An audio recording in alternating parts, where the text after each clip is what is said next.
So just yesterday, a client that I've had forever and ever and ever, hadn't seen in a while because he's been doing so good. He sent me a message. He said, I need to get in there ASAP. This was on Sunday. And so I said, all right, come in tomorrow, which was Monday, like in the afternoon. And I knew that could not be good.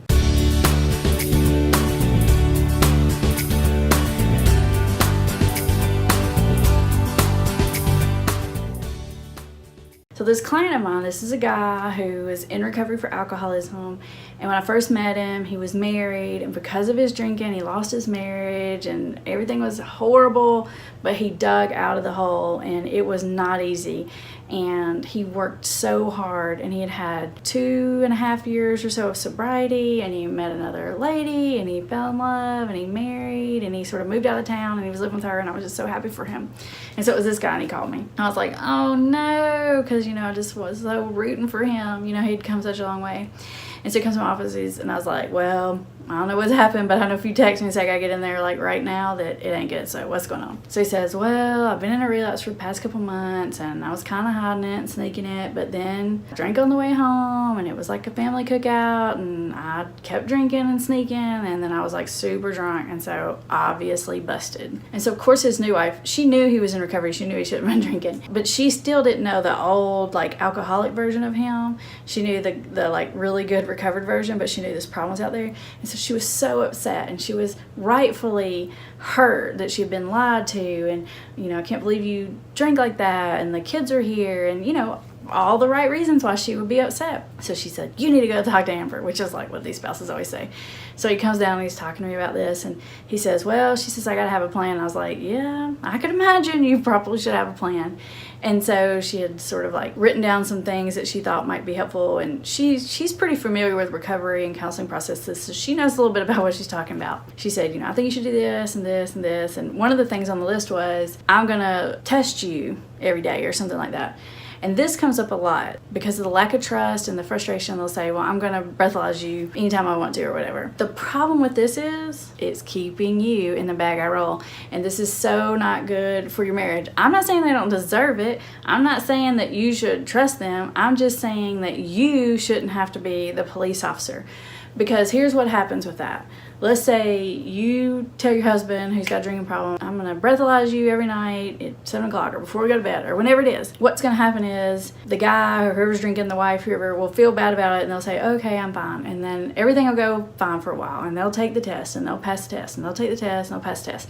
And this will go on for a few weeks, and then everything will be better, and they'll be on the right track, and you think, okay, we're good. And so you start to slack off on the testing.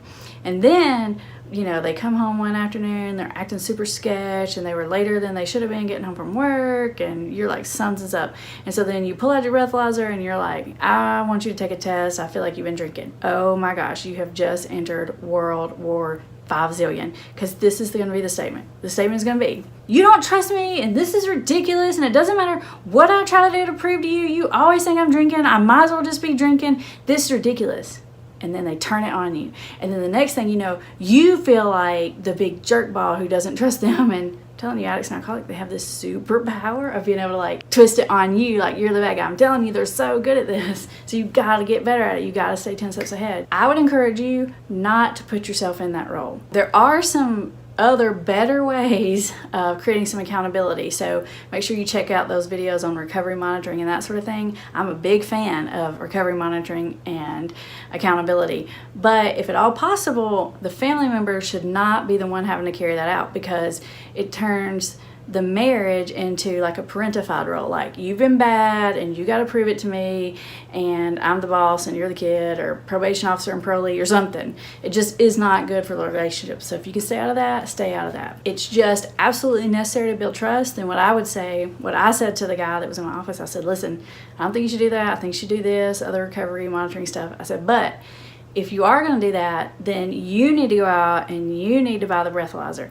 and you need to keep it on you, and you need to be the one every day at 5 o'clock or whenever it is you want to say, hey, I want to take this test to show you I haven't been drinking.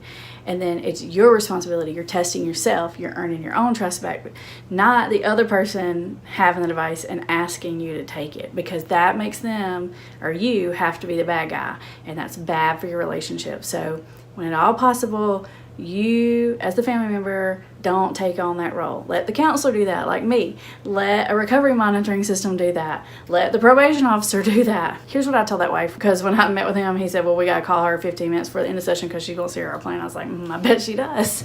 I don't blame her. And so when we called her, and she's like, I'm just so mad and I'm frustrated and I can't trust anything he says. And like, I totally get that. But I was explaining, I said, let's try this or that. I really don't want you having to do that because it's not going to be fair and it's going to mess up y'all's relationship. Find another way to create that accountability. So what I ended up telling this wife when we had that phone call 15 minutes before the end of session, I said, I know you might feel like you need to do that to develop trust because you feel like you need to prove it. But guess what? When you do that, all you're really proving is now that you know that I know for sure. And I said, listen here, this is your husband and you love him and you've been around him day in and day out for all these weeks and months and like coming on like a year now. So you know him like really good, like the back of your hand. If you think he's drinking, he's drinking. I don't care. If you said he was drinking, he took that dang breathalyzer and it came back negative, I'd still believe you because your intuition is going to be correct. Because you just know, if you're that spouse or that parent, when they breathe different and their energy's different and your instinct is like seriously 99.999% always right. And so I said, you don't need that. I promise you, if you think he's been drinking and you don't even have to prove it. And if you're worried, well, I'm going to miss it and he might get by on me. He might for a time or two, but this is alcoholism and this is addiction. And guess what? It will show itself.